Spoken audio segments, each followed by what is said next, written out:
Hi there, my name is Maria Torres. My pronouns are she, her, hers. I am 18 years old, and I'm a part of the No Youth Media. Hello, my name is Bailey Berriesa. I'm 17 years old. My pronouns are he, him, his, and I'm with GSA Network. Hello, everybody. My name is Tim Haydock. My pronouns are he, him, his, and I'm with Youth Leadership Institute. So I would like to first start by thanking everyone for coming out on a Tuesday afternoon to listen to us.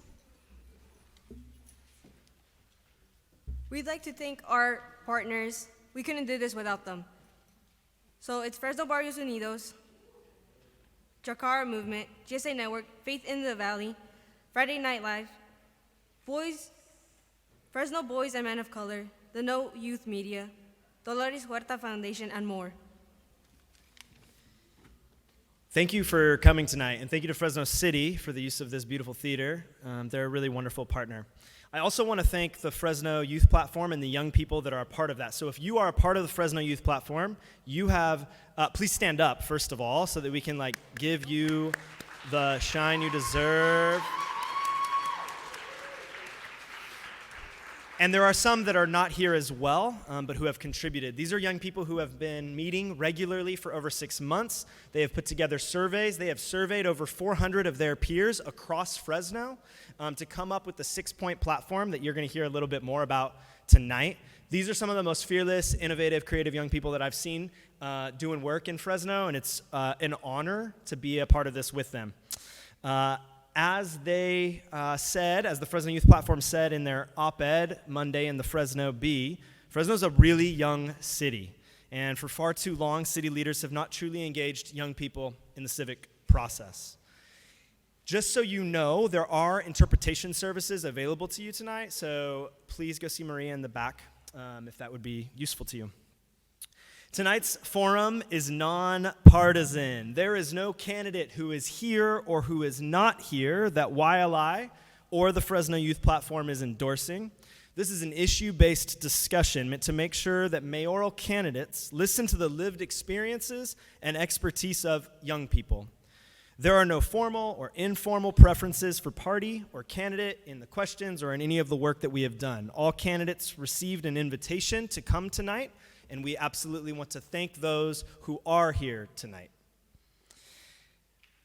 Floyd Harris, is ill, and so he has sent along answers to some of those questions. It's too bad. We wish him well. And so we will be reading answers, some answers from his campaign throughout the evening. As the Fresno Youth Platform said in their invitation to candidates, this is not a debate. It is a chance to listen and respond directly to young people. At Youth Leadership Institute, we believe that we cannot solve the challenges facing us unless we include those that are most impacted by those challenges. And young people in Fresno are impacted deeply by the policies and political decisions of elected officials.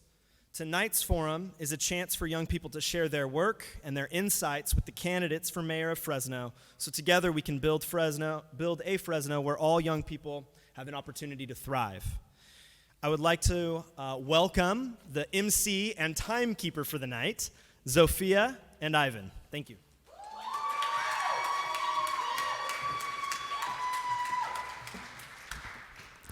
Hi, I'm Zofia. I'm going to be the MC for the night, she, her, hers. I would like to thank our partners and everyone who made this event happen. We couldn't be here without all of you.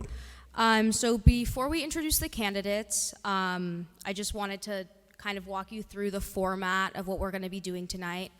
So we have 6 main issues that we surveyed and identified as the most pressing issues that youth in Fresno were concerned about. So we're going to walk you through each of those 6 issues with a testimonial from a youth, followed by a question pertaining to that issue asked by a member of the Fresno Youth Platform. After that, we're going to do a community Q&A.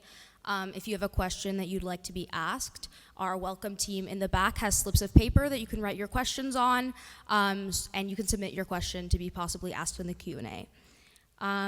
With that being said, let's introduce the candidates. So first, we'd like to introduce Andrew Jans.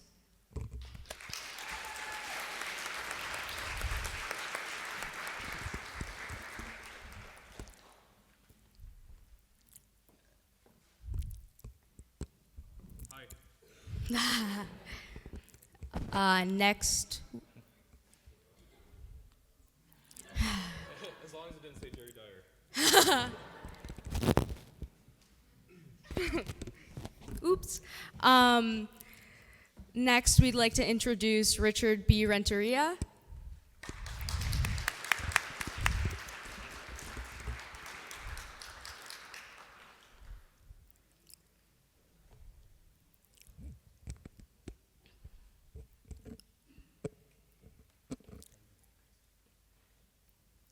Hello, Fresno. It's a pleasure to be here. And finally, we'd like to introduce our final candidate, Nickolas Wildstar.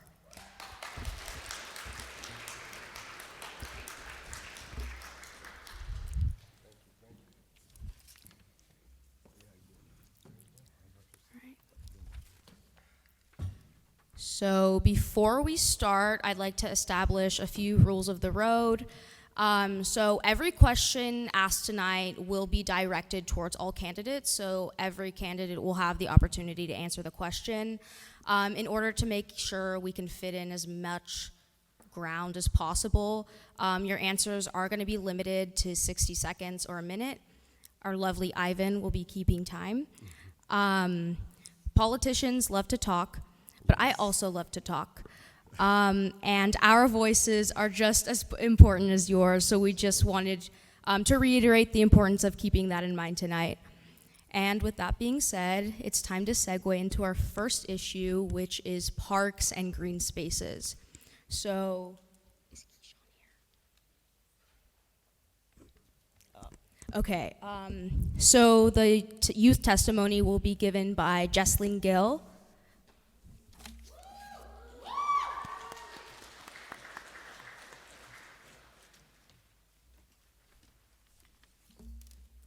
Good evening, everybody. Unfortunately, some of our youth platform members weren't able to make it tonight, so on their behalf, I'll be reading from the fact sheet that you might have seen on the way in about our first issue, green spaces and parks. The issue of green spaces and parks centers around equitably providing and investing in green space for all communities in Fresno. South of Shaw, known locally as the dividing line between wealth and concentrated poverty, there is 1 acre of green space per 1,000 residents. North of Shaw, that number increased to 4.6 acres per 1,000 residents. Roughly half of Fresno's population doesn't live within walking distance of a park, and Fresno, the 5th largest city in California, spends only $35 per capita on parks. By comparison, Bakersfield spent $74 and Sacramento spent $119. According to the Fresno Parks Vision Master Plan, several parks in the system are in poor condition with major repairs needed in such areas as pools, irrigation systems, buildings, and fields. Many parks also lack clear and direct access due to missing sidewalks and fencing, and only 13% of parks have shaded areas. And the question is going to be asked by Priscilla from Fresno Youth Platform.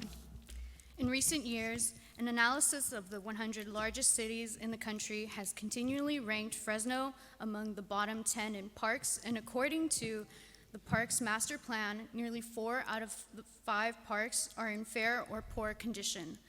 What is your plan to equitably improve existing parks and to create a more new and better parks, especially in South Fresno? And what is your plan to engage residents in this process? All right, so Mr. Jans, we're going to start with you. So your minute is going to start now.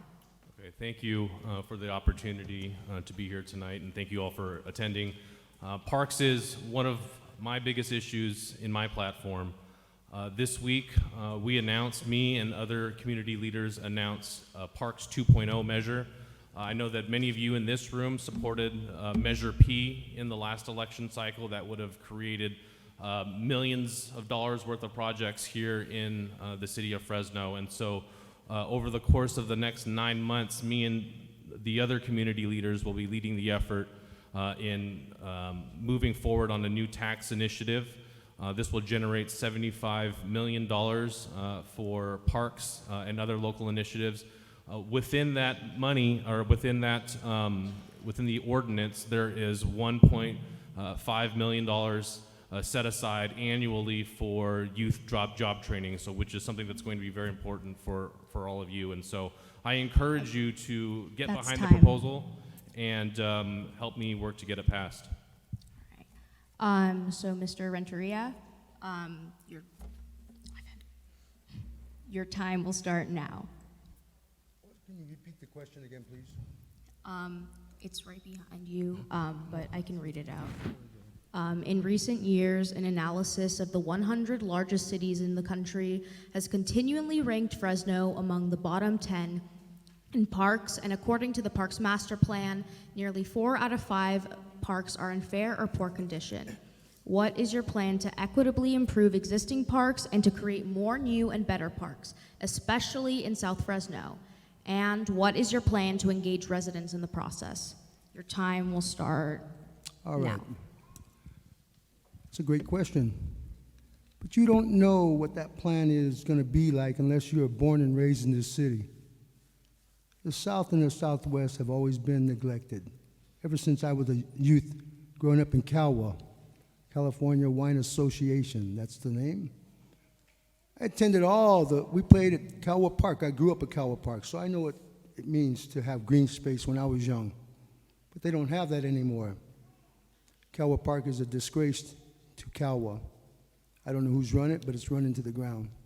I've been out there. I've seen the restrooms. I've been a first-hand observer of a place that I used to call home when I was growing up. So the green space that we need in Fresno is definitely a plan that we need in the South and the Southwest. What we'll do is we take the knowledge that we have from the people who use the green space in the north side and how they implement it into their communities or into their neighborhood. That's what I want to do in the city of Fresno for the Southwest and the Southeast. We'll implement a plan. It's a three-part I'm plan. sorry, we have to move on. Thank you. Mr. Wildstar, are you ready? All right. Yes, I time am. How is- do I sound? All right. Just want to make sure can be clearly heard. All right, your time will start now. All right. Well, one of the ways that I engage or promote the public to get engaged is first, starting now with you being able to vote. So please visit my website, wildstar2020.com. I actually have an entire platform dedicated to this, which I call my Fresno First Initiative, which is proposing to build more parks in the city, more community gardens, more sidewalk gardens, and this can definitely be done without any money coming out of taxpayers' pockets. One thing that I'm also proposing is free enterprise parks, and these are parks that are actually going to be sponsored by Starbucks or Barnes & Noble, allow the free market an opportunity to again build those parks for the people of the community. Thank you so much. So we're now going to read the response sent over by Floyd Harris's campaign in order to keep with like the fairness thing. We'll also time this. So if I get to a minute, I'll just stop reading. All right, so my time will start now. The first part of making Fresno one healthy community for all starts with its appearance. Parks and green space not only add a visual of a healthy environment, but actually increases the physical health and well-being of individuals and families in the community. It was Fresno youth and building healthy communities that researched the disparities of green space in the northern end of town compared to those in the southern areas. Although Measure P won more than 52% of votes, it was not passed. This very minimal tax, less than half a cent increase, would have gone directly to parks. Now both Dyer and Jans have gone on record, as reported by the GV Wire, to agreeing that they would favor an increased sales tax which would go towards parks and the Fresno Police Department. The police department controls 54% of the city's budget. A sales tax such as the one that would be supported by both Dyer and Jans would further hurt our most impoverished residents and would give even more money to the overinflated budget of Fresno PD instead of the areas most in need of green spaces. All right, that's time.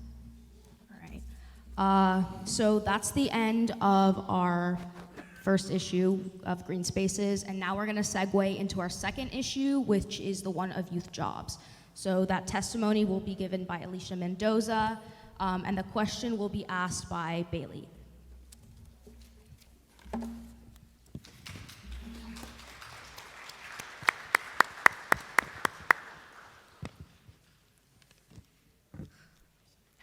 Thanks for being here. My name's Alicia and my pronouns are she and her. I'm 17 years old and I'm a person who realizes the importance of youth having access to jobs. Jobs are important for youth to be able to support themselves. Lots of us are struggling with having to pay for tuition and the cost of living, as well as investing in our hobbies that make us enjoy living. The fact that youth aren't made a priority when it comes to employment in a city such as Fresno with a major young demographic is scary. I talked to the youth developer at my high school and I asked her, why don't more young people have jobs? Well, she was kind of blunt with her answer and she said it's because people won't hire us. How am I supposed to have a resume full of experience to get a job at this age if no one will hire me? And how will I get a job in the future? If you ask me why youth jobs are an important resource that should be available, well, Fresno is a young city. The median age of people in Fresno is under 30. Yet, how many people do you see working here? How many youth do you see working here? Not enough to match the numbers in need. I'd like you to imagine a teenager. This particular teenager is being faced with a harsh reality. They're faced with the possibility that once they graduate, they won't be able to go to the college of their choice. Why? Well, they can't afford it. They have the grades, they have the test scores, they have the acceptance letter, but they don't have the resources to get themselves there. Their dream of being able to leave the city and open their eyes to the world around them are crushed. As a senior in high school, that's a fear that I have myself. I got a job so I could be able to support myself. I realize how lucky I am to have a job when such an opportunity is scarce for someone my age. A lot of my peers are scared of what will happen when they have to move out, and some of them don't have a choice about when they'll move out of their family's home. Talking to my peers, I'm hearing that other young people recognize the importance of investing in your own life through your hobbies, not just the basic cost of living. We don't want to just survive, we want to live. And having access to a job is an important part of supporting ourselves. Thank you.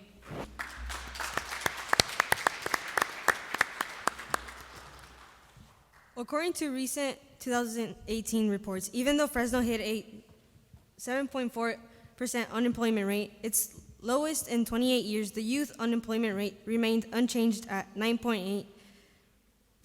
And in 2018, when the city of Fresno created 30 paid summer youth internships, it received more than 1,200 applicants. What is your plan to create more paid internships and jobs for Fresno youth people ages 16 to 24? All right, so we can start. We'll start on this side of the table this time. So, Mr. Wildstar, whenever you're ready, we can start your time. Absolutely. Well, Hold on. We have a new addition to the time thing, which is, do you have the? It's this time paper. So, I don't have to like loudly interrupt. As soon as we hit time, Ivan will hold up this and sounds good. Softly Absolutely. say time. Appreciate the heads up. So one of the first things much of the youth here needs to know is startup costs actually prevent a lot of businesses from being able to get developed. So I would like to reduce many of those startup costs, eliminate those license and permit fees so more businesses can actually be developed and you yourself have the opportunity to do so. As well as get rid of those restrictive regulations that prevent people from being able to create more businesses like out of their home and prevent those minimum wage barriers that limit jobs. Look at McDonald's. Due to automation and the minimum wage increase, you now see a lot of jobs being lost due to that. So if you actually get rid of those minimum wage barriers, now you have employers wanting to hire you and actually give you a job, pay you a median income to sustain yourself, but allow you an opportunity to learn some much needed skills that you could possibly use in the future. All right. All right, so Mr. Renteria, whenever you're ready. I'm ready. Oh, okay. So whenever you start talking. Growing up in Fresno, delivering the Fresno Guide, the Fresno Bee, working in a liquor store, it's hard to get a job in the city of Fresno. It pays well. for the youth. It was hard for us as a youth too also. The wage hasn't increased at all very much in the city of Fresno, according to the way you live here in Fresno. Everything's going up but the wages.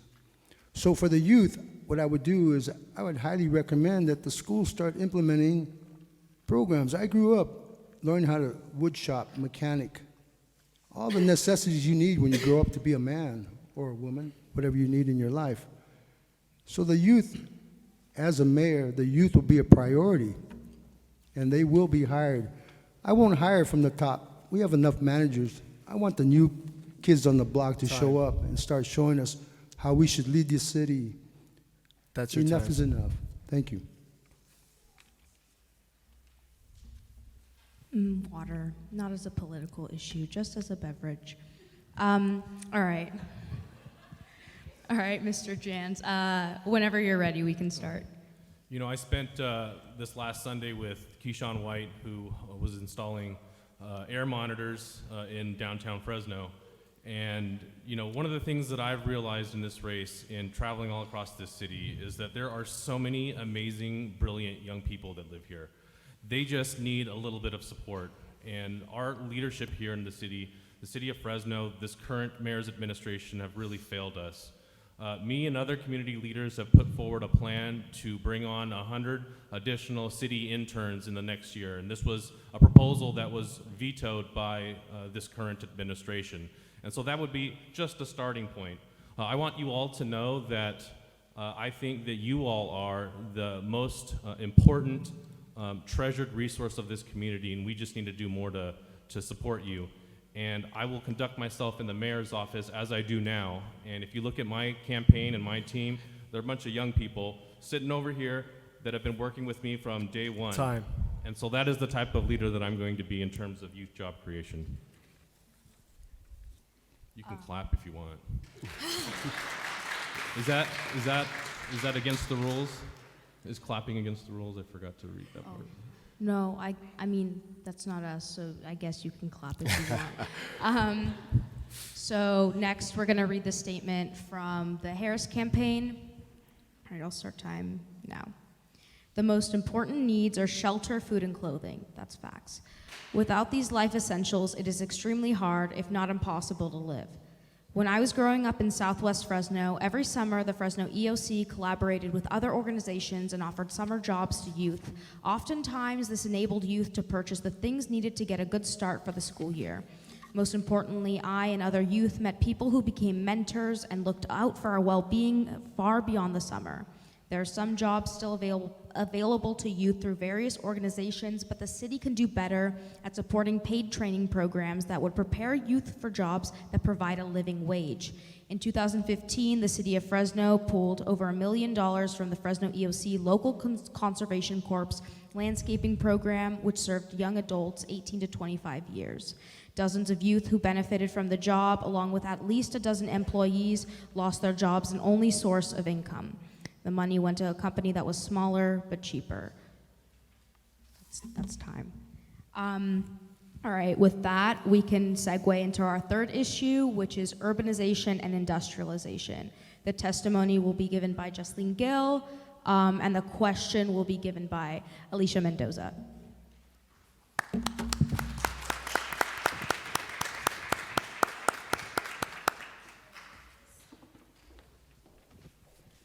Back again. Again, I'll be reading from the fact sheet on issue 3 in lieu of youth testimony. The issue of urbanization and industrialization centers around sustainable development as Fresno grows as a city. In 2014, Cal EnviroScreen found that Fresno County was the worst county in California with respect to pollution and vulnerability. Each year, chemical, mining, paper, oil, gas, and other toxic industries that produce more than 25,000 pounds or handle more than 10,000 pounds of a listed toxic chemical must report to the EPA, which then makes the data accessible to the public through the toxic release inventory. In 2016, Fresno had 21 sites that fit that category, all located in South Fresno. Okay, and the question for this topic will be, South and Southwest Fresno are among the most polluted and industrialized communities across the state. How will you ensure that when new jobs or businesses are added to the community, especially in these areas, they're not built at the expense and health of residents living in those communities? All right. I don't know which side we want to start on. I'll go first. All right. All right. So whenever you're ready. All right, cool. Since the very beginning of my campaign, I've pledged not to take any money from corporations or developers. These are the special interest groups that have really created and exacerbated this problem that we see here in our city. And so it's important for me to go out there and be front and center in talking about not taking these types of donations, because then you know that I'm in this race not to fight for a company or corporation or a developer's business, but I'm here to fight for you and to fight for the residents that live in these communities that have been ignored. And so I'm working with city council members now to make sure that when we do have warehouses that locate to the city of Fresno, that we do it in an environmentally friendly manner. That is so important. And we can begin to do that when we begin to change the way that we think about these issues. Long term, Fresno cannot continue to be the hub for distribution centers for companies and corporations like Amazon and Ulta. Time. They don't help us, they suck. And they don't pay taxes too.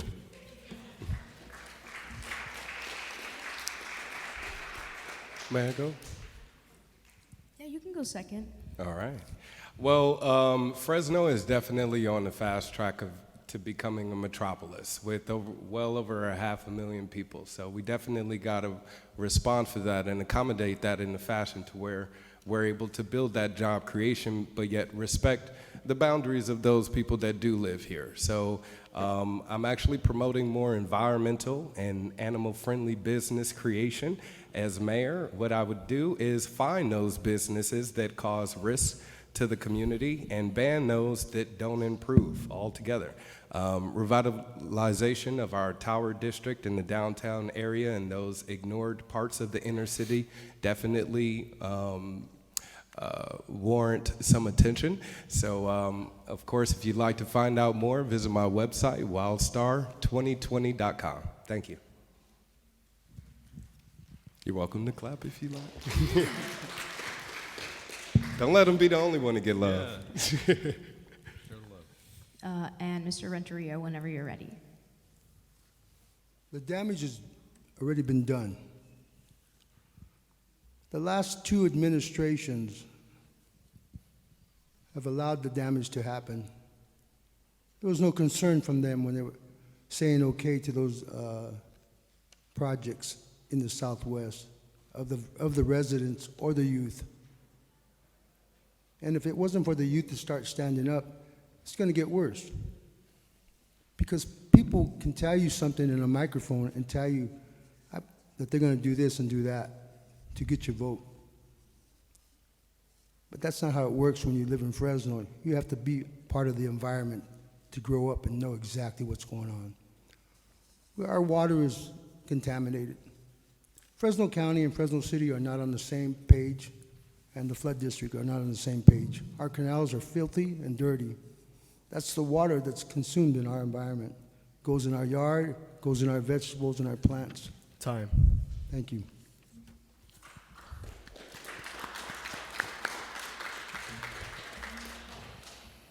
And then, as per usual, from the Floyd Harris Jr. campaign, I'll start time now. Fresno is reported to have the worst air quality in the country. Southwest Fresno has become the dumping ground for companies and corporations that grossly pollute the most vulnerable populations in our community. Life expectancy is 20 years less in Southwest Fresno than other areas of Fresno, yet city leaders have given tax breaks to corporations like Amazon and have let companies such as Cargill and the Darling plant continue to pollute the community with zero accountability. As mayor, I would end this illegal practice of making Fresno the dumping ground for pollution and offer those tax incentives to small businesses that do not add to the decay of our environment. No more making a fortune by killing our residents. Okay. Now we can segue into issue 4, which is renters' protections and rights. And the testimony from that will be given by Maria Torres, and the question will be asked by Christina from the Fresno Youth Platform.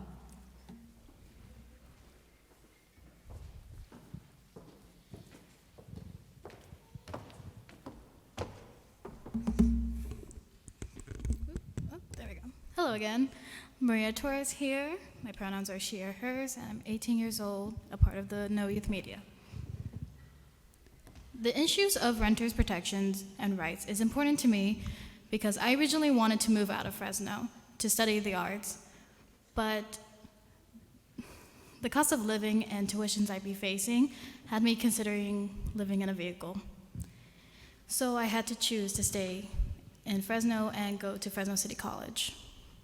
It felt ridiculous to learn that the average rent in Fresno is around $1,100 for a one-bedroom apartment. Sorry, I'm a little sick. It's not realistic or reasonable for low-income families, and it's definitely not livable for young people trying to go to school while holding a job. These demonstrate rising costs of living, making it harder for young adults to find a place of their own. And a friend of mine had to move in with 3 strangers in order to live nearby Fresno State, the school that she goes to. And we all know that is not uncommon. When we surveyed young people and asked what they thought the best solution to the rising cost of housing might be, a majority of people said to increase the quality and quantity of jobs for young people, which I think would not fix the issues of the rising cost of housing, but I see where they're coming from. The anxiety of needing to contribute to their household is felt by a lot of young people, even me. Knowing that costs will continue to increase every year, I believe that a solution to the issue is for the city to fund more affordable housing. Thank you.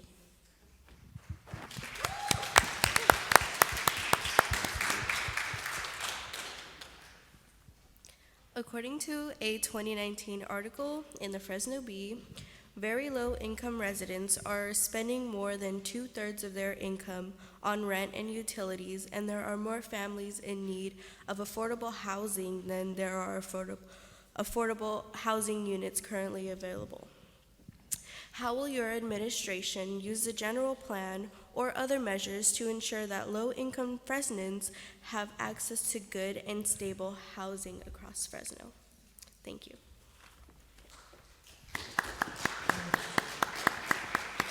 Well, since this is renters' protections, would Mr. Renteria like to go first? Thank you. I'll be here all night, or at least until 7:30, because I have school tomorrow.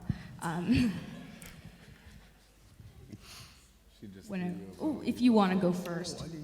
You go first. That young lady who spoke, I can relate to what your situation is. 2-bedroom home, 1, 2, 3, 4, 5, 6 people, plus the parents lived in my home, or the home I was raised in. So I understand the situations. It's saying that it's hard to live in Fresno. She said she was thinking of moving out of Fresno. That's a sad thing because Fresno is a great city to live in. It's just been mismanaged and the youth have been neglected, that's all. It can be changed. It can be changed by a new administration with new ideas to help the lower income people survive in a city that's growing. When I grew up, I knew friends who grew up in the projects. I don't know if you guys know what projects are here in Fresno. I don't hardly see any more, and if they are, they're scarce. And I was proud to have friends who grew up in the projects because we played against them in the boys' clubs. Time. Good luck to the youth of Fresno. I'm here to, I got your back. Okay, clapping into first tonight, I guess. Brief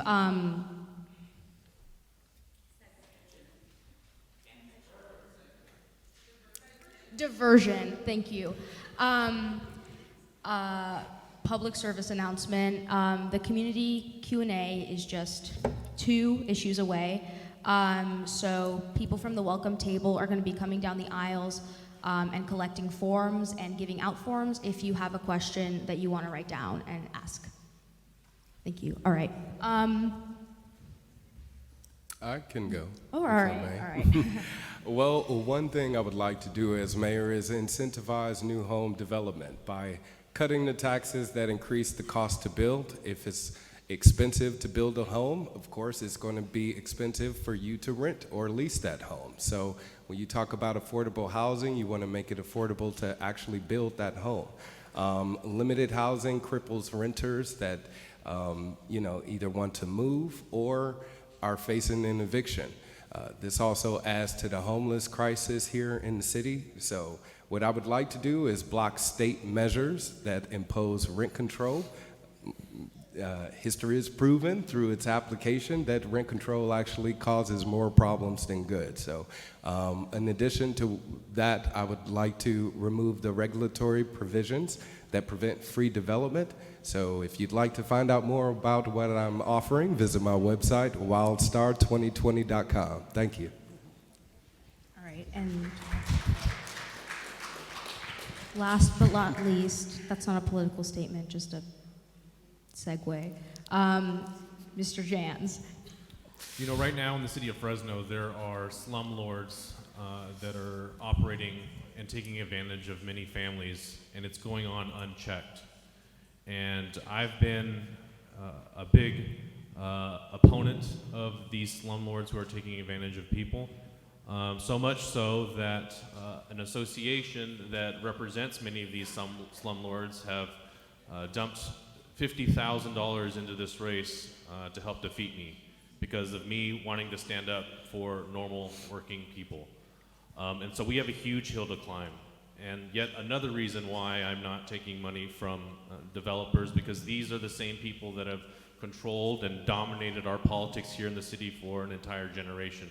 We need fresh leadership here and somebody that's going to be willing to go out there and take on the biggest special interest groups in our community. And as mayor, I promise to do that.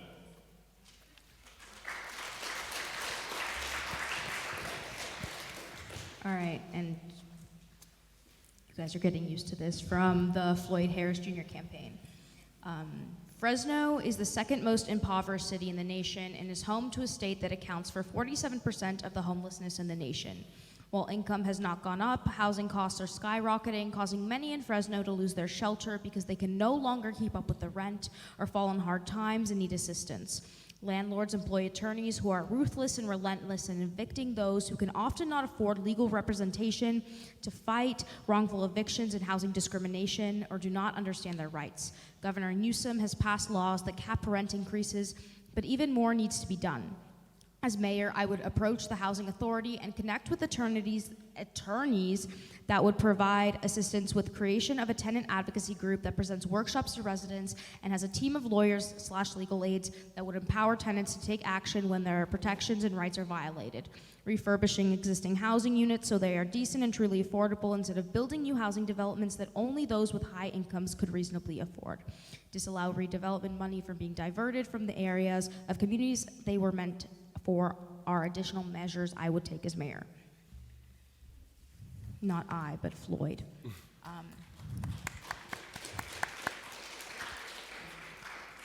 So now we're gonna segue into our issue 5, which is community policing and police reform. Now our testimony is gonna be from Desmond, and our question is gonna be asked by Absalom of Fresno Youth Platform.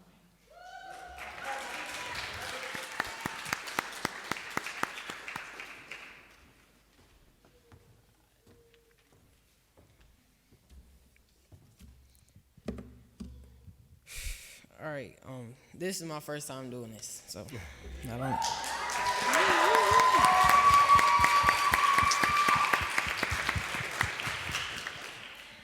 It's gonna make it more nervous. All right. My name is Desmond. My pronouns are he, him, his. I'm 14 years old. I'm here with Man with Heart, or I don't know how to pronounce it, but All right. Just read it. You good. Yeah, you got it. All right. At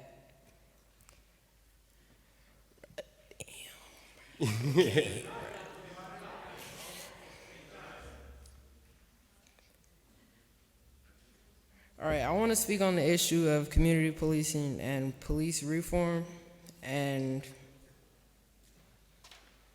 at Fresno, I don't know how to pronounce it again, we want to see the reduction of, at FBU, we want to see the reduction of marginalization of black and brown youth by police. Profiling, which is picking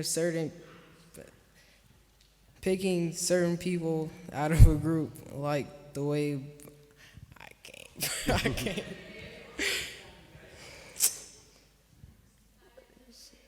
You got it. Profiling, which is picking certain people out of a group, like the way black and brown people in Fresno are being targeted. I've experienced this racial profiling, and it's made me scared and irritated. As an African American teen, I shouldn't have had to experience it. Oh my God. Keep reading, my man. You got it. Youth want to be included in the decision making of the next police chief.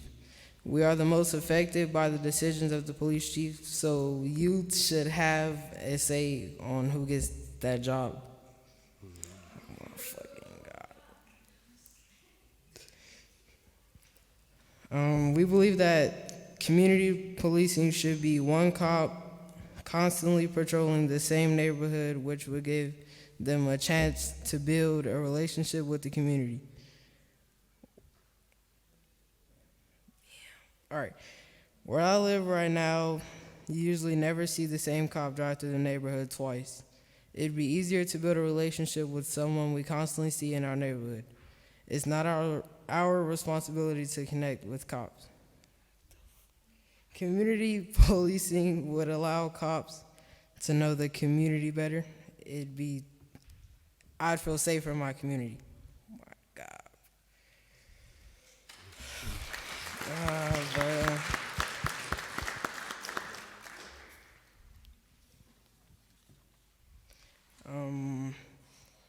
We'd like to take the funds for SROs to create programs for youth and recreational programs for like sports and art. The SROs in schools are getting the money that should be going to programs for the rehabilitation of youth. We want, oh my God, recreational sports, arts, music, and etc. We don't want officers like Harris that intimidate young people.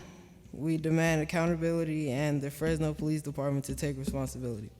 Thank you for listening.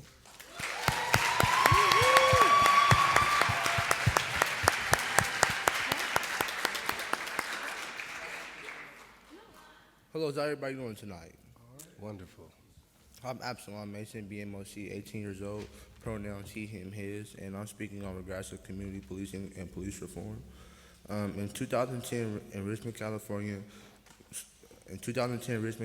started using advanced peace creatively address violence in the community. In 6 years, the crime rate dropped 43%, and there were 55% fewer deaths and hospital visits. In the past 10 years, Fresno has paid out $17.7 million to address lawsuits against the Fresno Police Department, and in the most recent police chief search, the promises of trust and transparency were repeatedly broken by the city. How will you revert resources away from the current model of policing in Fresno towards programs for youth and restorative and recreational, or for youth that are restorative and recreational?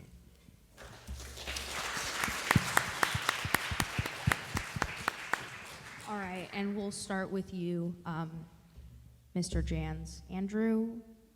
Mr.? You can call me Andrew. Okay. That's totally cool. So this issue is so important to me, and And as a young Asian kid growing up here in the Central Valley, I've been racially profiled. I've been pulled over for driving in the wrong neighborhoods. And so this is personal to me. And I see the reforms that we need to make on a daily basis, given my role in the community and what I do for work. One of the best things that we can do immediately in the short term is to support advanced peace. I have been publicly out there supporting this initiative. We have to do it. We've seen other cities in our country adopt this proposal with, I think, really good results. And so we should do that. Jerry Dyer and the current administration are completely opposed to it. Again, another reason why we need to have new leadership in our city. Last but not least, the most important decision that the next mayor is going to make is to pick a police chief. And so this is the one thing that should get you out to vote if you care about this issue. We cannot allow Jerry Dyer or anybody else of his persuasion to do that. All right. May I go next? I know I'm on a first name basis with Andrew, but I don't know if I still have to call you Mr. You're welcome Wildstar. to just call me Wildstar. That's really what I am. One of the things that inspired me to run for mayor was the incident where 16-year-old Isaiah Murrieta Golding was shot in the back of the head by a Fresno PD officer. And it's sad that as the youth of this city, that's something that you have to be afraid of. And you should know that your police officers protect you. You should know that your prosecutors in the district attorney's office protects you and have your safety at their best interest. So what I would like to do as mayor is actually get the police officers to provide self-defense training to community police groups, which I would like to create. And I think those people in the community would be the best first responders. I also would want a police force that has the best trained police officers, not only in defending themselves and others, but in de-escalation efforts. So if you want to find out more about what I'm offering, visit my website, wildstar2020.com. Thank you. Thank you. And Mr. Renteria, if there's anything else you'd like to be called, I guess, throw it out now. Policing in Fresno is corrupt. It's damaging to our reputation. Our name is spread around like it's a bad thing. It's not because of the people. It's because of the choices they've made. You get a police chief, you made those choices. You have a choice now to make a decision. This is my third opportunity to be your mayor as a write-in candidate, as a candidate in 2016, and a candidate today. I'm not here to play games. The police will answer to the mayor. They won't answer to the chief. The chief will answer to the mayor. The chief will not make announcements as to the crimes that are committed by our police force and defend them in our city. If you pull a gun on one of our residents, you will face a judge just like anybody else. You will be suspended without pay if we find that you were negligent. Time. Thank you.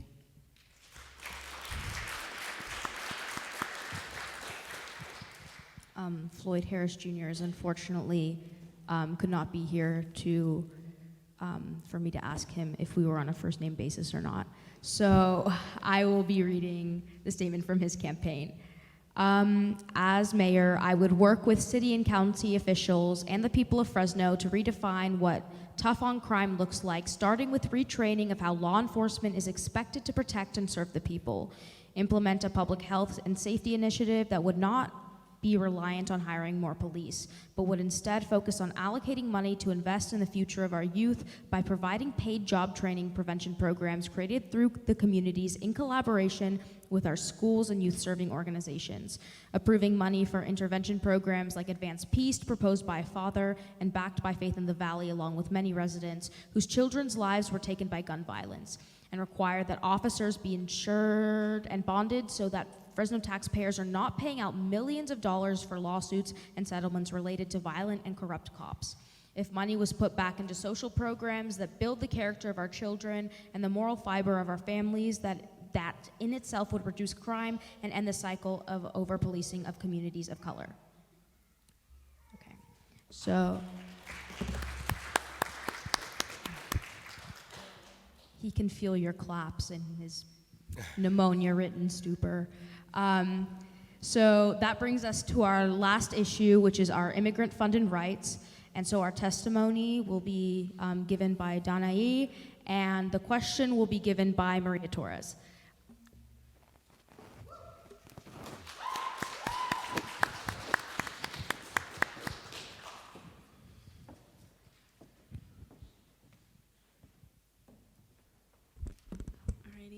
Hi, good afternoon, everybody. So my name is Danae, and my pronouns are she and her, and I'm 17 years old, and I'm part of the Dolores Huerta Foundation.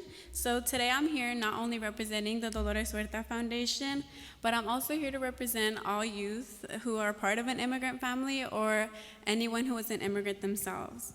So the fear that has become as a part of many of our everyday lives is pretty heartbreaking. Whether it's the fear of failure due to being a first-generation student, or whether it's the constant fear of family separation.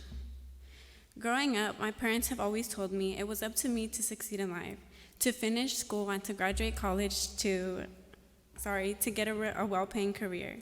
They want me to succeed for me, so I can live the life I see many people get to enjoy. But deep down, I know it's not just for me. Just like many people in the Valley, my dad works a job that revolves around physical labor. My dad works in construction. To see him come home very late and for him to leave at 6 in the morning makes fear of failure very constant in my life. So his job doesn't come with a 401k or with a retirement fund that many people's other jobs do guarantee them. So after a certain point in life, I know my dad isn't going to be able to stop and be able to depend on a retirement fund for himself or for his family. So it's up to me to succeed in order to give myself and my parents an opportunity at that life. So when I had to move to Mexico due to my dad's terminally ill brother wishing to see us before he passed, my life took a very drastic turn. So our steady source of income perished when there was no construction work available for my dad. Washing cars only left us with so much to spend. And although I was only 10 years old, the economic hardships that my family was facing was very obvious. So after my uncle did have his fight with cancer for almost a year since we had moved to Mexico, he did end up passing away. So we tried to continue our lives in Mexico, but there was a point where my mom had endured enough with us, and she preferred to have us come back to the United States. So me and my brother at the time were the only two with dual citizenship, so we were able to have a pretty smooth plane ride back with a pretty rough road ahead of us. So I came back to live in Fresno and in the United States with my 20-year-old sister, who she already had a baby, and now she had 2 extra mouths to feed. So I've heard the phrase, they should come in the right way so many times I wouldn't be able to count it with my 2 hands. As a punishment for entering illegally, my parents would have had to stay in Mexico for another 10 years. 10 years apart from your parents, 10 years apart from your siblings, and 10 years apart from your normal life, all for a piece of paper.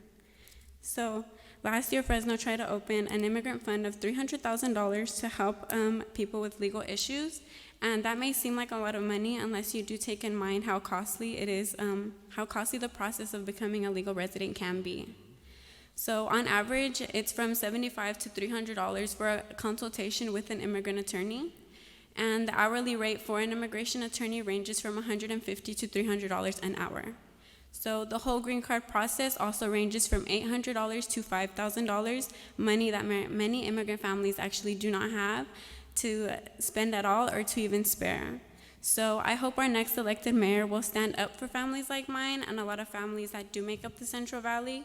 And I hope funds like these become accessible to members of our community and in Fresno's future. So thank you.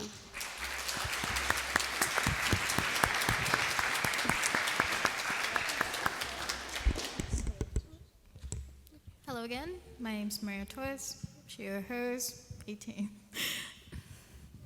So, in the past couple of years, there have been efforts, albeit unsuccessful ones, to make the city of Fresno a sanctuary city and to create an immigrant fund to support our undocumented neighbors.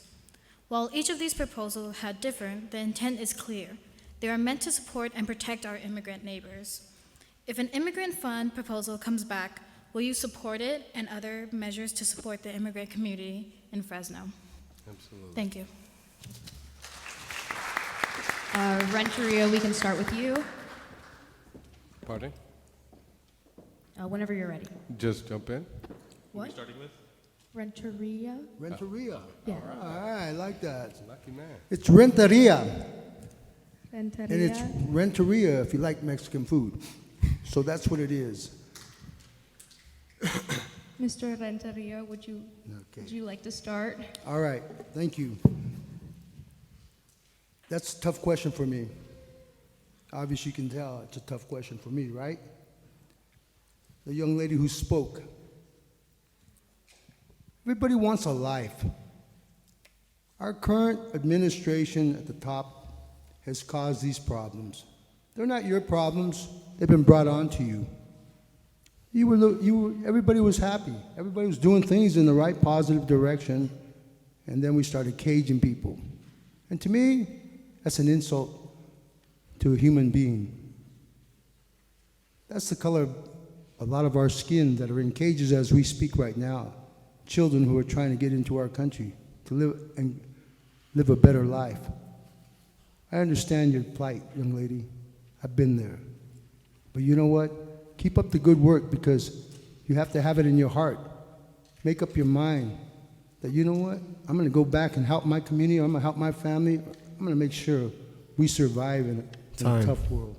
Thank you. Wildstar, you can go next.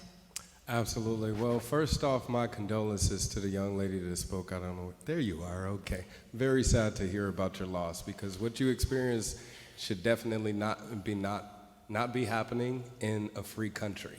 And that's exactly where you are. And I'm a firm believer that if you're in this country, on this soil, and you're a hardworking citizen paying your taxes, then you are indeed an American. Now, if you choose to go through the application process to gain citizenship, great, more power to you, because then you can be afforded the benefits that come with. But my job as mayor will be to make sure that every resident here is protected. And my oath to uphold the Constitution says exactly that: defend all residents of foreign and domestic threats. And I'll make sure that every law enforcement official working in my administration does exactly that. What I would like to do to utilize immigration funds is to help integrate those immigrants with translation services and promote nonprofit help. Thank you. And finally, Andrew. Yeah, thank you for sharing your story. Your story is the story of thousands of people that live here in the Central Valley and here in our community, and so thank you for sharing. My parents were both immigrants. They came to this country. When my mom came here, she didn't speak any English, and so she raised me, and I had to learn English as I started school. So English is a second language for me, like many other immigrant families here in the Central Valley. So I understand the struggle and I understand the story. To answer your question, yes, I would support that that fund. Your paper here says that it did not pass. My understanding is that it did pass, but the mayor vetoed it. So another example of the current administration saying no to something that we know that we desperately need here in this community. I am terrified of the prospect of a Jerry Dyer administration. He has voiced support for Donald Trump's divisive rhetoric and policies. Donald Trump even gave him a shout out when he came here, so we cannot have that happen.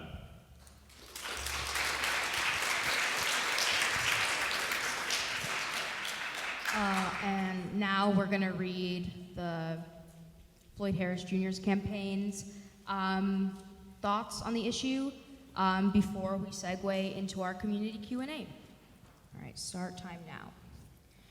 I cannot imagine anything more traumatic than that for a family to be separated because they wanted a better life. The only thing I can imagine more horrific than that was the forced immigration that took place during the slave trade.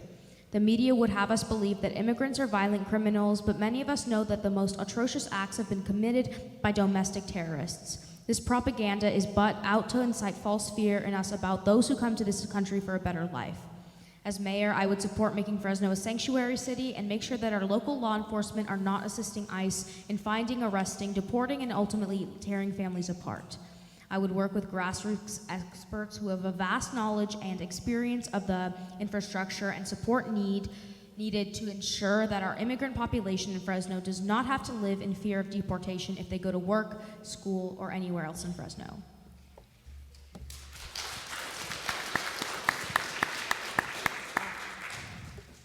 So now that's time for our community Q&A portion. We're going to bring up Jaslyn Gill back up again, and she's going to ask you questions from the community.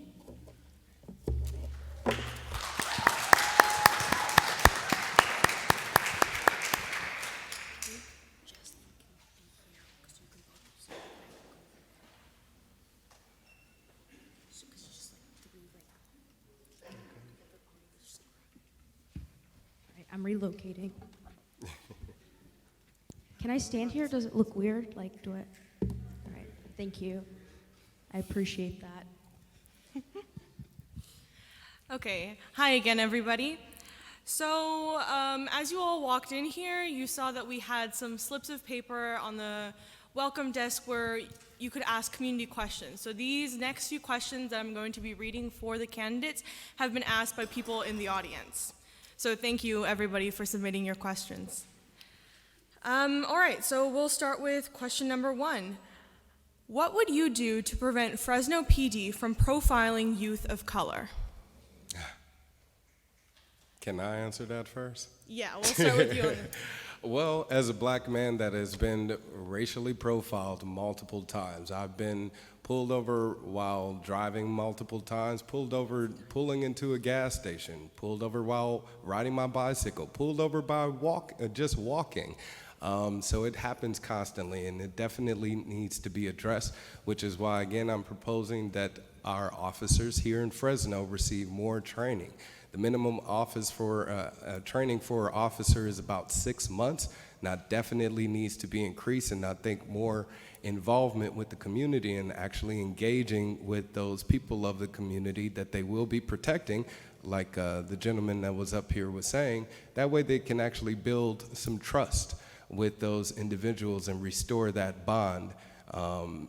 That way they can know that they're actually being protected by law enforcement personnel that they're paying for with their tax dollars. So if you'd like to find out more, visit my website, wildstar2020.com. I got lots of videos on my YouTube channel, actually. I got over 5 million views with me fighting the cops. Just for time's sake, we can just go like down the row for each question, because it is currently 6:52 p.m. Pacific Standard Time, and we want to fit in as many community questions as possible. All right. One more time, please. Sure. What would you do to prevent Fresno PD from profiling youth of color? Youth of color. What would I do? First and foremost, is they're going to know the new mayor is not going to tolerate any kind of abuse. I don't care if you got red, white, or blue in you. The police have never been trained properly to handle the city of Fresno. Everybody I've met that's on the police force has always been physical. They don't know how to defuse a situation. They shoot first, ask question later. I don't blame the youth from running from the police. I grew up in the community of Calwo. I knew the sheriff. Everybody knew the sheriff, county sheriff. We knew him on a first name basis. We didn't run from him. But in Fresno, you run from the PD. Even as an adult, you can be mistreated. You can be 65 years old and be still mistreated by the Fresno PD. It's not just the youth. Time. Thank you.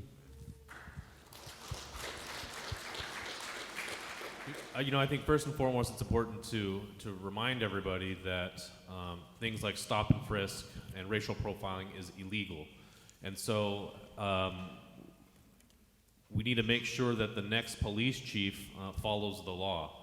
And so hiring the next police chief is going to be absolutely critical if we want to curb these types of encounters that we are seeing in our city. One policy that I want to put into place that is not being followed now is to make sure that every single police officer out there has a body camera so we can see what is actually going on in the streets. And they have to have them on, because many of them don't have them on, and we don't see what happens until after the fact. But in a Jan's administration, if an officer violates the law, like we're talking about here, they will be gone in 10 seconds.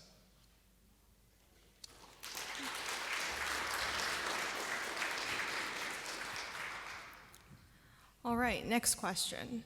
As mayor, what can you do to increase the safety and healthy environments in the foster care system? And the person who asked this question added a quote, "We are Fresno's homeless youth." Well, I definitely think there needs to be more development of programs for those that are in the foster care system to prepare them for what comes next. The minute they hit 18, they're put out the door. Unfortunately, it does happen, and most of those youth do end up on the street. So, and of course, we do have younger people under the age of 18 that are on the street as well. And to stay away from being caught up in the foster system, they would rather be homeless. So what I'm proposing to do is actually create more development programs that provide transition from them being in foster care to receiving job training and or homes. What I'm proposing to do with the homeless is build 3D printed homes. These are self-sustainable homes that can be built in less than 24 hours. So visit my website, wildstar2020.com, if you would like to find out more. Thank you.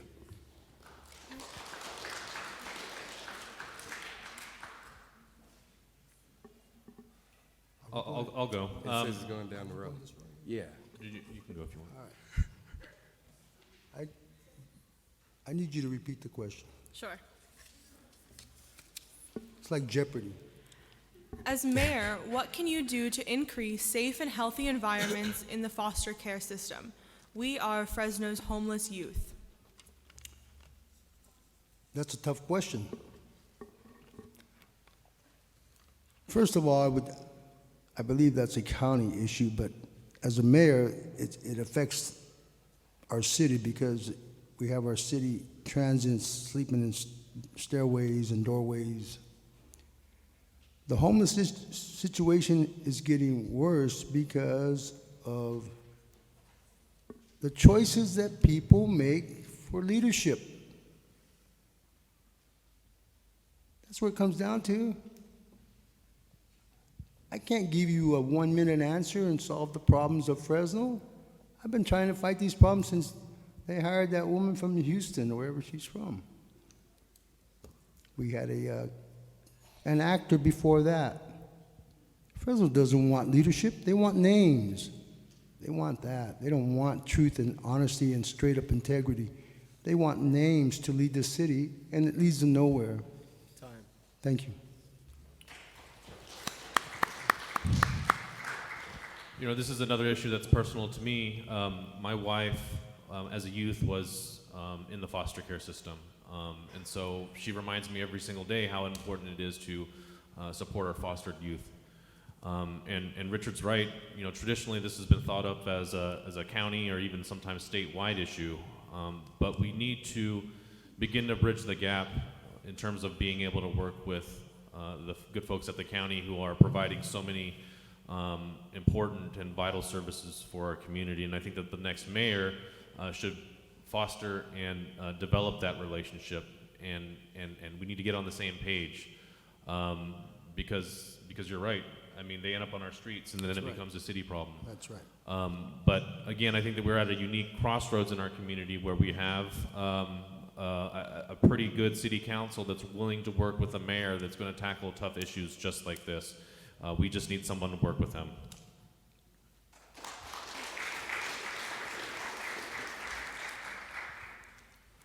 So this next question is a little long, but it provides the context.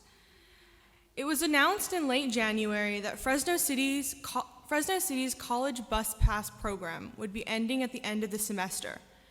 This is on a campus where students already are struggling to pay for food, textbooks, rent, and yet the State Center Community College District is expecting those who are already vulnerable to pay for a car to get to school.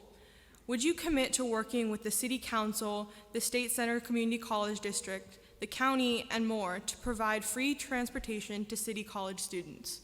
Absolutely. I would like to actually open the doorway for more free market opportunities, more creation of public transportation systems like a maglev system or a hyperloop, something more highly advanced to allow people to travel more freely throughout the city.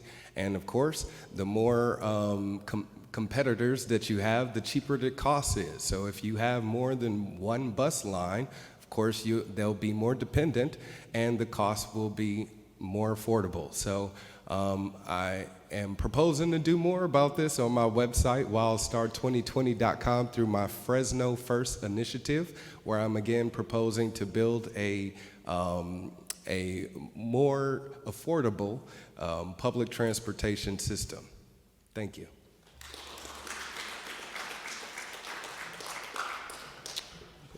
Yes. I support that 100%. 100% I support that. And I'll tell you why. Because public transportation cuts pollution. And I am a bike rider. I'm not a talker about cutting pollution while I drive my car to work back and forth, or I go to whatever I do. My transportation is the Fresno Fax, Fresno Area Express, and a bike. I highly recommend any student that's going to any community college to buy a bike, ride transit, and a bike. Don't depend on a car. Don't worry about a car payment, insurance payment. There's more important things than 4 wheels. It's just a car with 4 rubber tires on it. It ain't your livelihood. Put your money into yourself. Get a bike, ride a skateboard, ride transit. Support transit. That's what I believe, 100%. Thank you.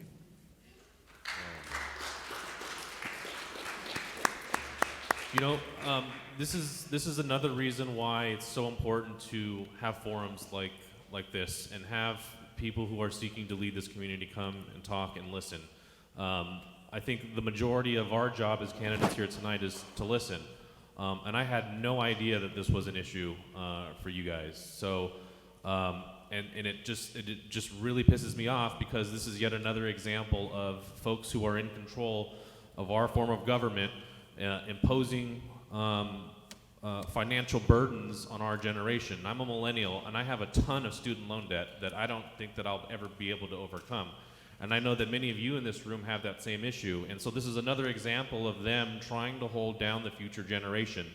So I can commit, absolutely, we will work out, we'll work it out so that you have those free bus passes if I'm the mayor. And we need to do more in terms of making sure that you all are supported if you want to get higher education or any type of other training. It is just so important to our community that future generations have the resources and the ability to achieve what they dream of.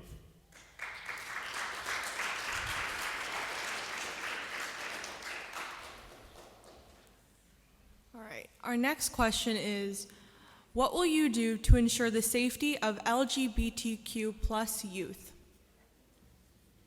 Well, I want to ensure the safety of all residents, and we should be respectful of each other's choices. And as a protector of all choices, whether it be sexual preference, use of a weapon, or use of a drug, I believe you as an individual should have the choice to choose what you do with your own body. And government shouldn't be involved at all. So as the next mayor, what I plan on doing is taking all of these discussions off of the table. Because Again, our government officials shouldn't be in our bedroom. It's none of their business. We pay them to make sure that we are protected and that all of our rights and liberties are respected. Not only our law enforcement personnel, but our prosecutors with the district attorney's office. So again, as mayor, what I will be doing is upholding my constitutional oath, and visit my website, wildstar2020.com, if you would like to find out more. Thank you. Repeat it. What will you do to ensure the safety of LGBTQ plus youth?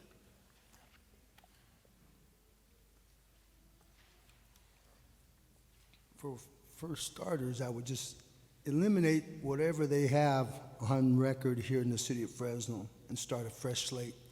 Nobody's going to have a tag on them. Nobody has a tag. Your business is your business. Your life is your life. Enjoy it. You're young. Don't let the pressures of old people burden you with their old ideas. We're not an agricultural town. We're a growing metropolis. We're a strong city with strong people who believe in it.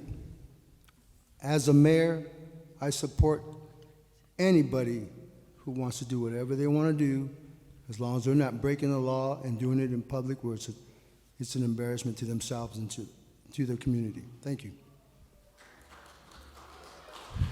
You know, since the election of Donald Trump, we've seen a drastic increase in hate crimes, specifically targeted at the LGBT community. And I see it in my line of work. I've prosecuted a number of cases against people that have victimized folks in the LGBT community, and so I'm very proud of my record there and bringing to justice people that have victimized so many people in our community. As mayor, I would instruct the police chief to begin to utilize the laws that we have on our books right now, especially hate crimes legislation that is designed to protect folks in this community. We're not using it enough, and I think that we need to do more. Furthermore, we need to make sure that we give voice to folks in this community, and I would create a specific task force to go out there and make sure that this community is protected and they feel safe here in our city of Fresno.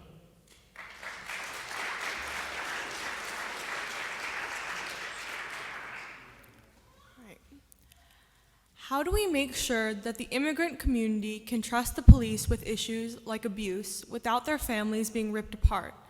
How are we creating a safe environment so that we can aid them rather than work against them? Well, again, all of your public representatives, they take an oath to uphold the United States Constitution in its entirety.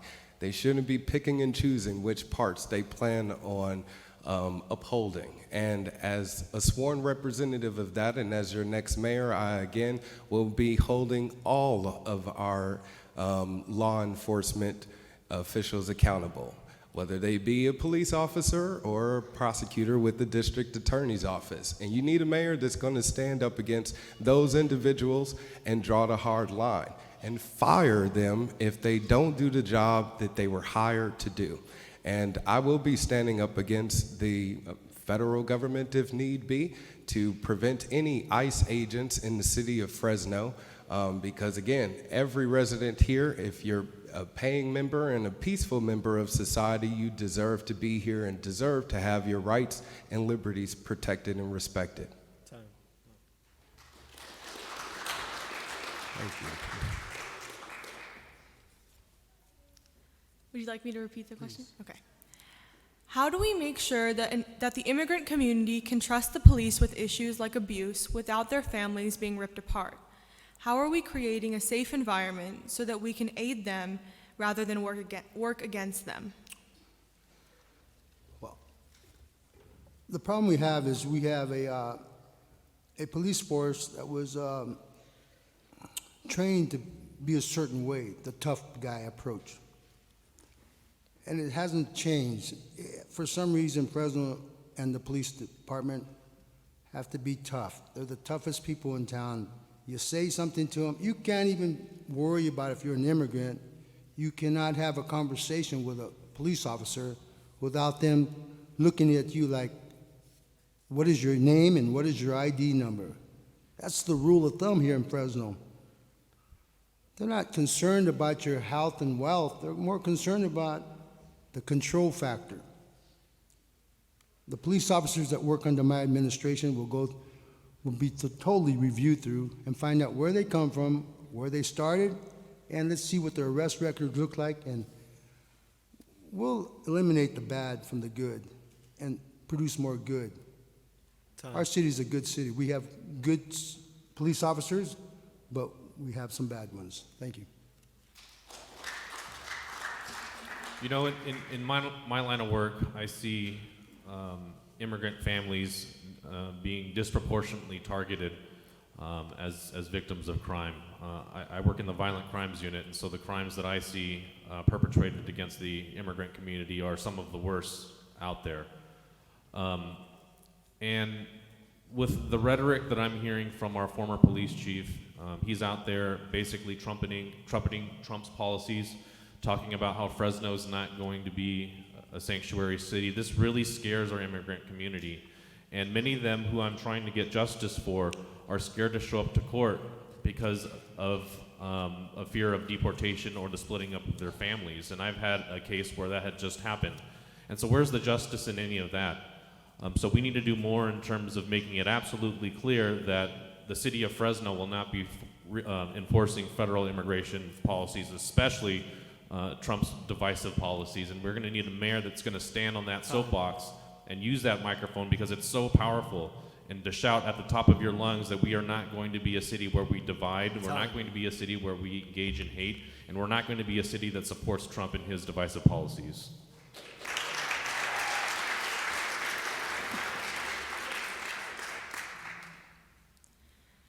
There's been an alarming rate of young people getting infected with HIV in Fresno. How committed are you to ending this epidemic, and why? Well, I believe there needs to be more educational services provided to our youth to let them know what sexually transmitted diseases are out there and how they affect them. Unfortunately, that has been limited, not only due to funding, but due to parents' choices. And of course, we should be respecting you as an individual no matter what your age may be. So, of course, in speaking with your parents, since they are your guardian, I would hope that you would want to get involved with your parents in receiving that education. But as the mayor, and again, my duty is to make sure that you, the people, have the access to those programs. I will do everything in my power to work with those organizations, nonprofit groups, or community groups that have developed them and are providing that assistance.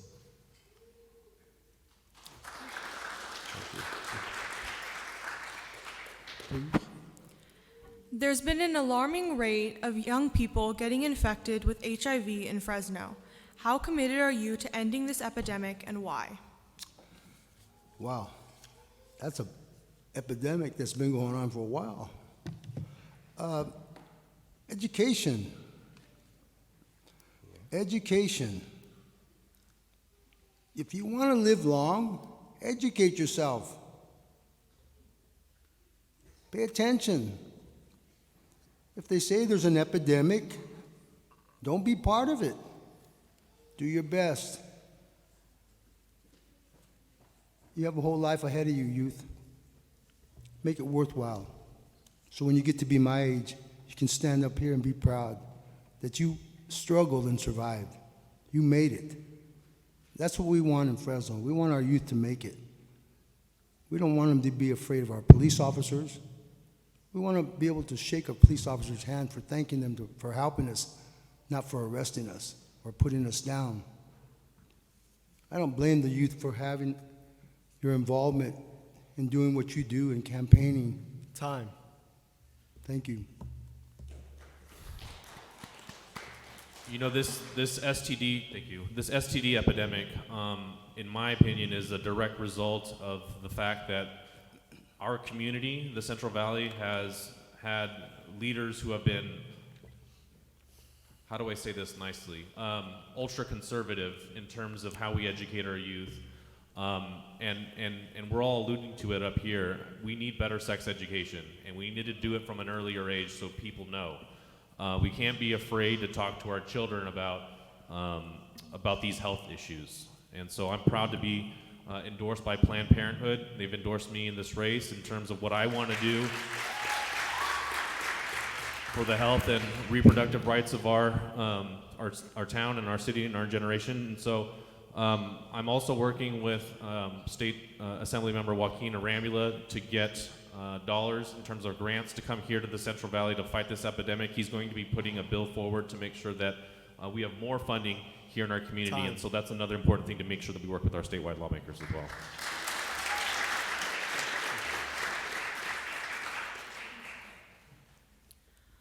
What are you going to do about cops in schools? Are they being trauma informed? They need training to work with youth. About what in school?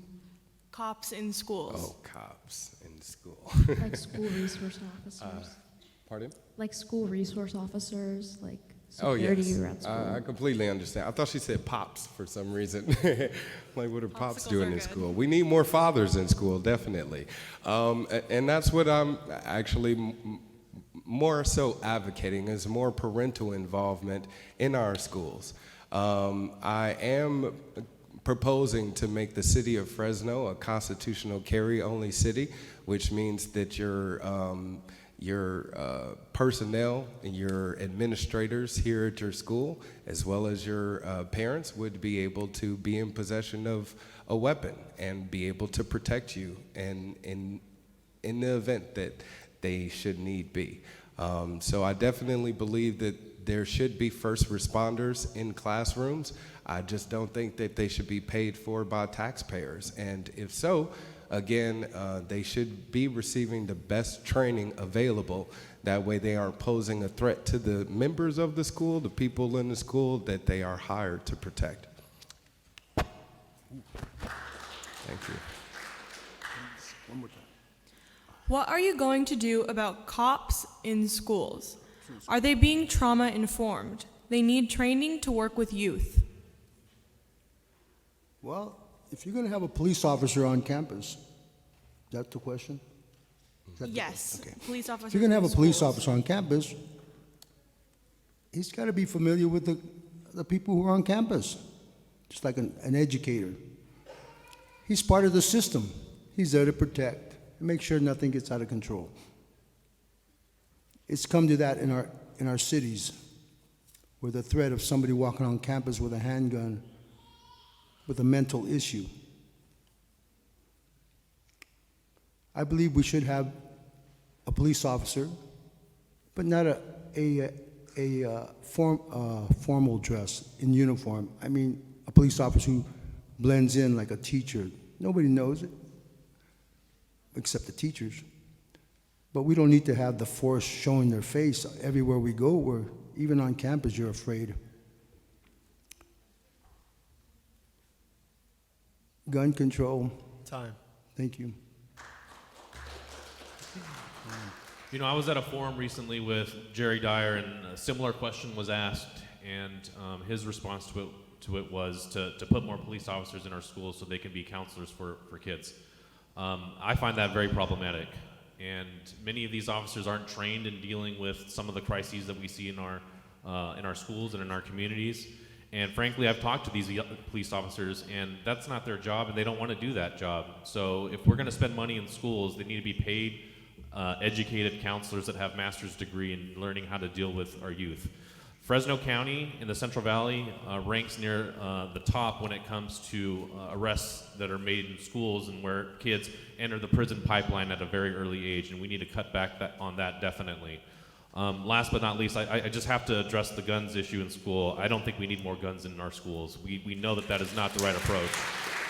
And I was a proud keynote speaker at the March for Our Lives here at Fresno High last year, and I was very proud to do that and stand for gun safety and for the lives of the young people in our community that are getting murdered in our classrooms.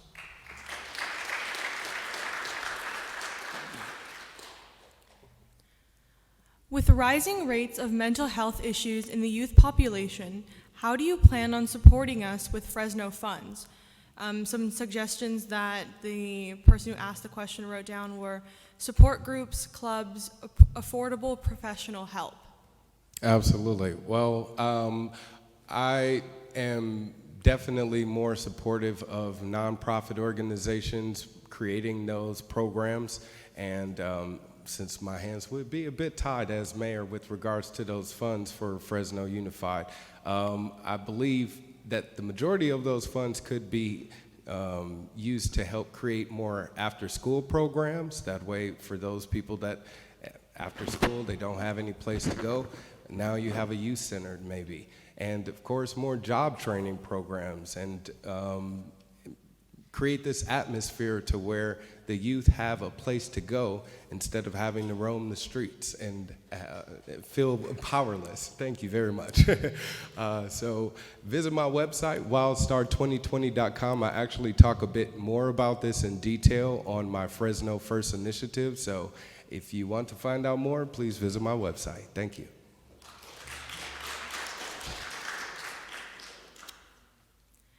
With rising rates of mental health issues in the youth population, how do you plan on supporting us with Fresno funds, support groups, clubs, affordable professional help? Well, as a mayor, some of those issues will come across the mayor's desk, but a lot of those issues, especially the question, is regard to county mental issues. I don't know if the city of Fresno has a setup for handling the mental issues or problems of our city. I believe it falls on the county's jurisdiction, but I'm not sure. Don't quote me on it, but the mental issue with our youth is caused by depression, the discouragement in what they see in the future. Mental is mental. Everybody has a different thought. Everybody goes through a different thought process. Some can handle it, some can't. Trauma could, immigration problems, divorces, broken families contribute to the mental problem we have in Fresno. And then we have a substance abuse, police abuse, physical abuse, emotional abuse. That's your time. Thank you. Thank you.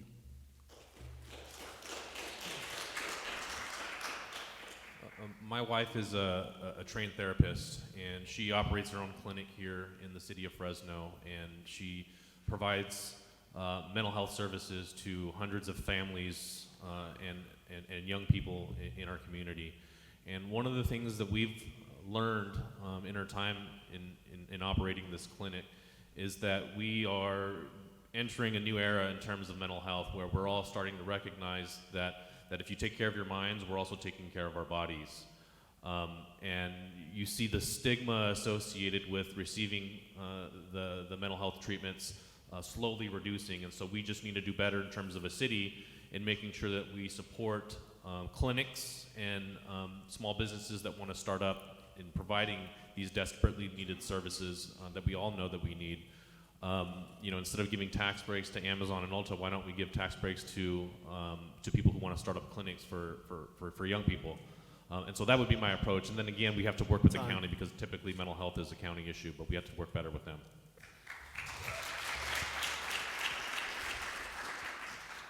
So we're approaching the end of the night. So at this point, we have time for 2 more questions. Sounds good. Okay. One part of the housing crisis in Fresno rests with neighbors who rise up in opposition to proposals for multifamily housing when community meetings are held.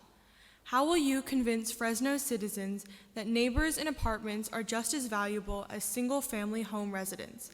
That multifamily housing is necessary in every part of Fresno?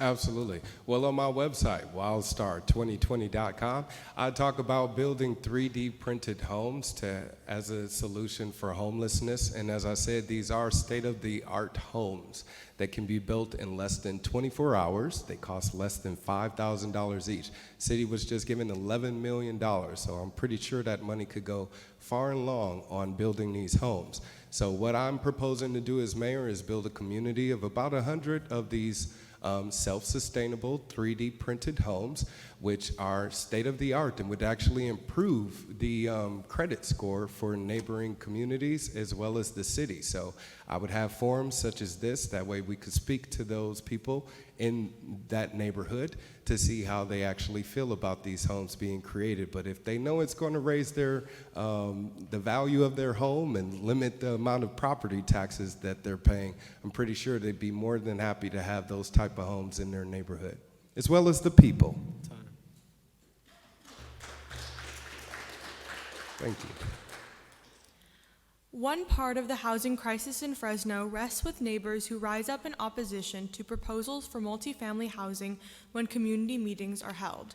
How will you convince Fresno citizens that neighbors and apartments are just as valuable as single-family home residents, that multifamily housing is necessary in every part of Fresno?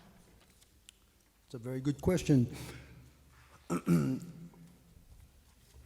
One thing you got to understand is developers are in the money game.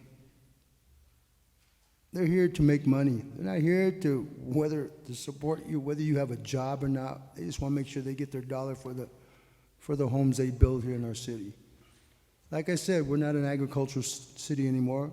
There's no more grape fields. Those are all turned into housing projects.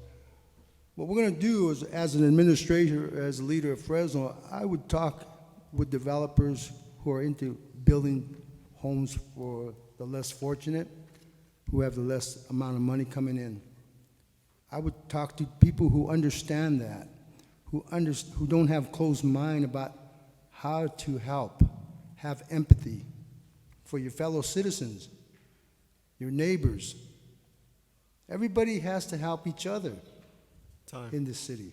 So affordable housing will be a project that will sit on my desk and make sure that everybody has a house that wants a house, but you got to work for That's it. time. It's not going to be given to you. Thank you. Time. You know, I'm frankly sick of those people. Those are the people that have been dominating our politics here in Fresno for forever. And it's our time. It's our time now. And this is our opportunity to bring change to Fresno.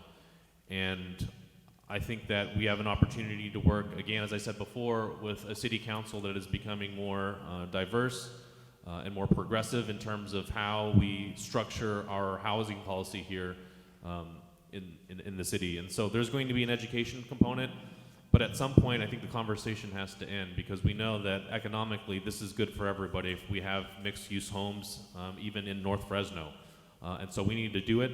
I think that folks that live in Southeast and Southwest Fresno have been shouldering so much burden for so many years. It's time that I think the rest of the city chips in and becomes a part of this. And so for me, it's about rolling up our sleeves and just doing it, because you're going to always have somebody in office or somebody showing up to a forum complaining about the things that we know that we need to do.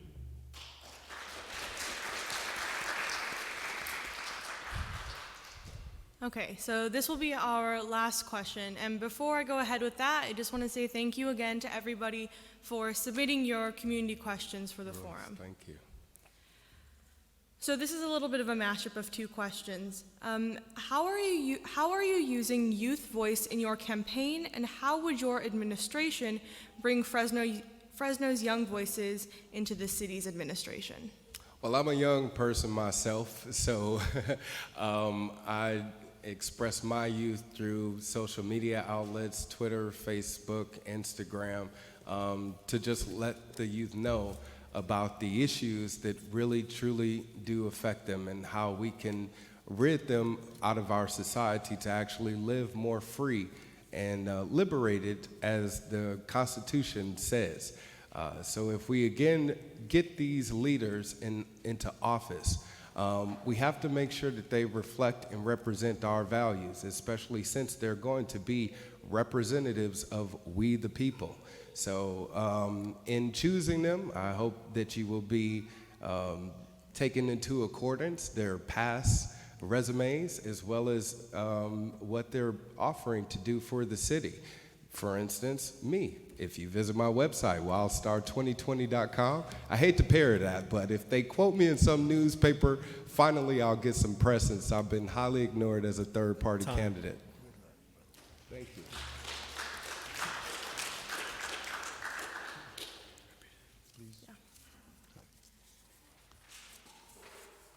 Whoops.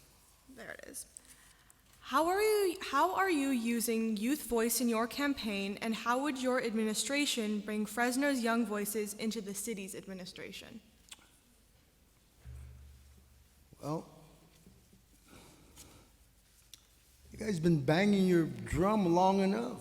I think it's time for you to meet the new mayor who's going to listen to everything you got to say. I will direct the council person in your district to have a forum. Maybe every 6 months, not every time they're looking to move up to a new office, to get a new job somewhere else, because it didn't work out, whatever they were doing campaigning on their last trail. Politics is not a game. It's not about phony promises. Or is it? The name of the game is leadership. If you want leadership, this is my 3rd time campaigning.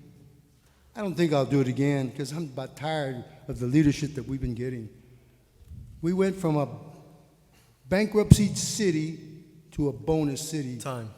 Thank you.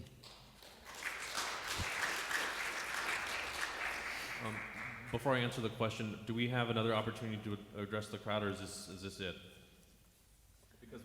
Because my closing addresses this question squarely, and so if it doesn't, then I'll talk about something else. I mean, we're doing like what I had in mind was like we at the end we all go down the line and thank the candidates, and they can all say something. you know what? I'll just combine the two. So this will be my opportunity, Okay. and then we'll save some time for everybody. We love innovation. Okay. Me too. I think this is one of the most important questions that we've received tonight, and it's about you, and it's about the future of our community. And in my travels around the city of Fresno in this campaign, I've met so many wonderful young people. I mentioned Keyshawn White earlier, just a stellar example of what young people are doing in this community. We've been held back for so long, and now we're beginning to claw our way back and fight back. And so as mayor, it is going to be so important to me that I have that youth voice in terms of running my administration. And so there'll be a youth council that'll have real, actual responsibilities in terms of how we're going to manage our $1.3 billion budget and where we're going to go together as a community, because we know that we need to stop the brain drain that we're seeing in our community. And this is our one shot. We have to take advantage of it. You have to get out there and vote and have your voices be heard. Thank you so much.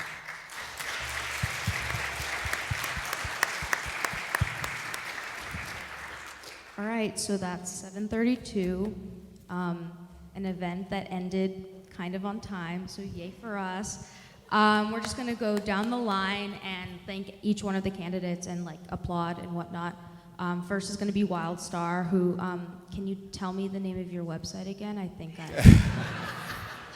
Well, if you haven't figured it out by now, that is wildstar2020.com. That's wild like an animal, star like a sky in the sky, 2020.com. And I'm one of the youngest candidates running for office. I've ran for governor twice here in California, and am doing my best to be a representative for the people that are feeling like their voices don't matter or that their votes don't matter. And whether you're part of the working class or looking to enter into the working class, you need to know that your representatives matter, each and every one of them. And your vote empowers them to make the choices that will affect each and every one of us. So please definitely choose wisely.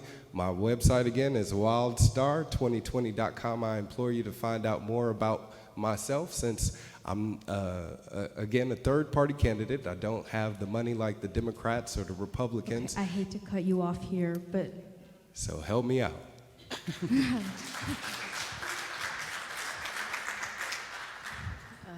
You can go. We unfortunately made the mistake of not timing these closing statements, which is terrible because you guys just talk forever. So please try to keep it brief, but whatever you need to say in this ending, Yes, like thank you for being here. Is there a time limit? No. She was just saying as quickly. Quickly as possible. My name is Richard B. Renteria. The B is for Briano, Briano. My grandparents, I represent them. My Facebook page, it's on Facebook. Simple as that. Fresno First 2020. 2020 vision for a better Fresno is my campaign. It was Fresno First 2012, it was Fresno First 2016, and it's Fresno First 2020. It's not about me making me better and making me shine. It's about making you shine and you better, making you believe in yourself. That one day you can stand up here and say, you know what, I want to represent the city of Fresno. I want to be the next council person. I want to be the next mayor.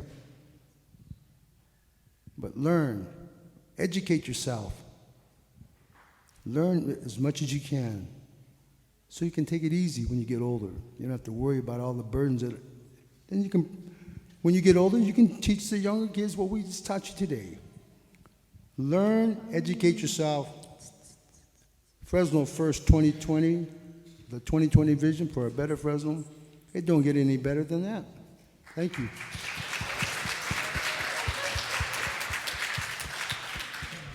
Thank you for coming out tonight. Get out there and vote. Fresno needs you.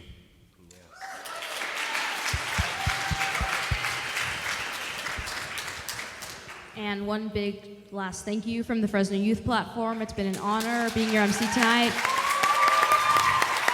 And I just learned today that that's an abbreviation for Master of Ceremonies. Who knew? Not me. But thank you. Don't know where you're going, but you can't stay here. Thank you so much for coming out and supporting the community. It means a lot. Thank you.